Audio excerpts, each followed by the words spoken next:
आपको कैसी hair line चाहिए अपने हेयर ट्रांसप्लांट के बाद?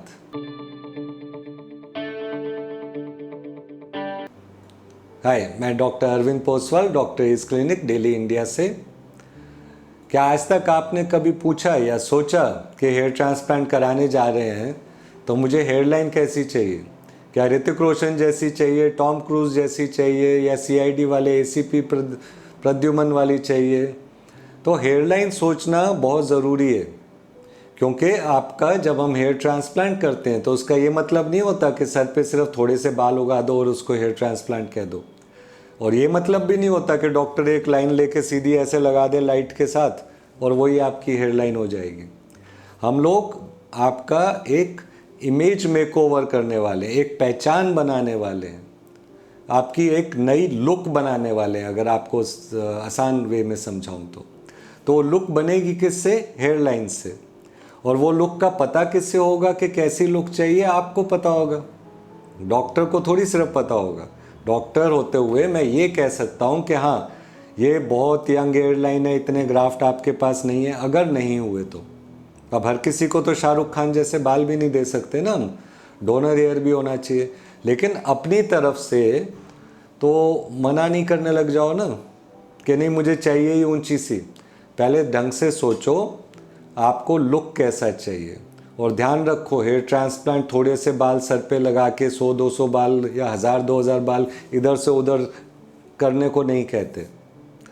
हेयर ट्रांसप्लांट एक बॉडी आर्ट है जिसमें हमने आपका चेहरा आपके मन पसंद अनुसार सुंदर बनाना है। एक अच्छी सी हेयर लाइन और यहाँ पे बाल दे के एक लुक बना के।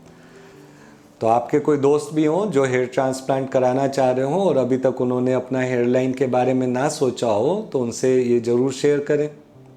हमारे फ़ोटो गैलरी सेक्शन में जाके देखें, वहाँ पे आपको सैकड़ों अलग अलग पेशेंट के रिज़ल्ट मिलेंगे और सब में दिखेगा एक अजीब चीज़, किसी दो की हेयर लाइन एक जैसी नहीं है।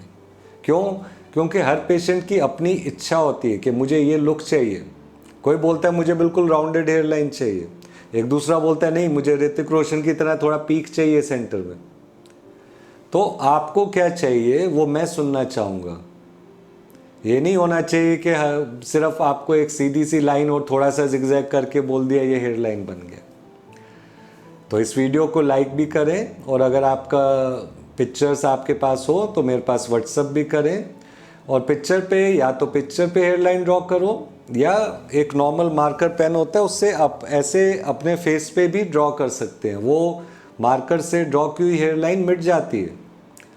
वो करके भेजेंगे तो आप और मैं एक ही चीज़ के बारे में बात कर रहे होंगे, तभी हम ग्राफ्ट का डिसाइड कर पाएंगे। और ध्यान रखो, जितना यंग हेयर लाइन होता जाता है उतना एरिया ज़्यादा कवर करना है तो उतना ग्राफ्ट भी ज़्यादा लगना होगा। कई बार जो नए नए डॉक्टर आते हैं वो सिर्फ बोलेंगे हम आपका 2000 में कर देंगे, लेकिन हेयर लाइन जब आप बोलोगे इतनी यंग है तब आपको खुद ही समझना चाहिए कि जब एरिया बढ़ा दिया और ग्राफ्ट उतने ही रख रहे हो तो आपका डेंसिटी तो कम ही होगा ना। तो पूरा प्लान करो, सोचो, हेयर लाइन का डिज़ाइन सोचो। मैं मदद करूँगा आपकी कैलकुलेट करने में कि कितने ग्राफ्ट से आपको घना रिजल्ट मिल सकता है और नेचुरल लुक भी आ सकता है। जब आप हेयर ट्रांसप्लांट कर रहे हो तो ज़िंदगी में एक बार अपनी हेयर लाइन नए सिरे से बना रहे हो। किस्मत से नहीं मिलने वाली वो हेयर लाइन, वो आपकी प्लानिंग से मिलेगी और आपकी डॉक्टर की काबिलियत से मिलेगी। तो देखो थोड़ा मेरा जो हेयर लाइन बनाया है उसमें पता भी चलेगा मैं क्या कर सकता हूँ। फिर देखो आपको क्या चाहिए। ये बहुत फ्रीक्वेंटली आस्क्ड क्वेश्चन है, हर कोई पूछता रहता है कि गर्मियाँ हो गई हैं, इतनी ज़्यादा गर्मी में हेयर ट्रांसप्लांट कराएं, पसीना आएगा, दिक्कत तो नहीं होगा? तो देखो, पहले चीज़, हम लोग हर दिन हेयर ट्रांसप्लांट करते आए हैं पिछले 26 सालों से। गर्मी हो सर्दी हो कोई भी, पसीना हमारे बॉडी के अंदर से आता है। तो ऐसा नहीं है कि पसीने से कोई बहुत नुकसान वाली चीज़ होगी। इनफैक्ट पसीने में क्या होता है, आपका बॉडी से सॉल्ट निकलता है।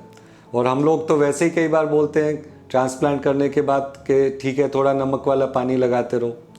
तो पसीना का कोई प्रॉब्लम नहीं है, कोई इशू नहीं है अगर उसके बारे में सोच रहे हो। दूसरा, गर्मियाँ एक्चुअली में सर्दियों से बेटर ही रहता है हेयर ट्रांसप्लांट में, क्योंकि पेशेंट को थोड़ा आसानी हो जाता है। मैं समझाता हूँ। अब जैसे ट्रांसप्लांट करने के बाद हमको एरिया क्लीन रखना होता है, धोना भी पड़ता है, हर रोज़ धोना है। और मैं तो चाहूँगा कि उसके ऊपर ज़्यादा आप दबाने के लिए कैप भी नहीं पहने। तो सर्दियों में ये सारी चीज़ें इतनी आसानी से नहीं हो पाती। ठंड भी बहुत होती है, कई बार लोग सोचते हैं एक दिन छोड़ के एक दिन नहाएं। कई बार वही पुरानी वूलन कैप पहन लेते हैं सर के ऊपर, उसमें जर्म्स भी हो सकते हैं, कीटाणु भी हो सकते हैं। वहीं पे गर्मी में अगर देखो तो चाहे दिन में 2 बार सर धो, कभी झिझकेंगे नहीं आप, साफ़ सुथरा रहेंगे। कोई बिना बात के कोई गंदी टोपी, कोई भारी टोपी नहीं पहनने वाले। तो एक्चुअली में सर्दियों में या बरसात में या किसी भी मौसम में हेयर ट्रांसप्लांट कराना गलत नहीं है। दिक्कत वाली चीज़ कहीं पे भी नहीं होती। अगर आपको ठंड ज़्यादा लगती है, नहाने से डर लगता है, तब आप गर्मियों में कराओ। और ध्यान क्या रखना होता है जहाँ भी कराओ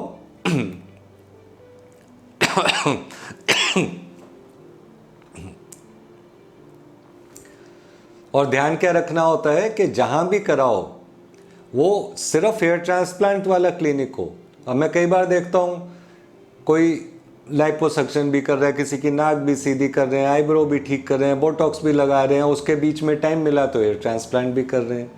तो हेयर ट्रांसप्लांट में बहुत टाइम लगता है। क्लिनिक चुनो, ढंग का चुनो, फिर चाहे सर्दी हो चाहे गर्मी हो, कोई चिंता नहीं रहेगा आपको। आप ही में से एक का ये सजेशन था इस टॉपिक पे बोलने का। तो इस वीडियो को शेयर करो अपने दोस्तों के साथ, लाइक भी करो, और कोई और टॉपिक के बारे में मेरे से जानकारी चाहिए तो ज़रूर मेरे को व्हाट्सएप करो। शुक्रिया।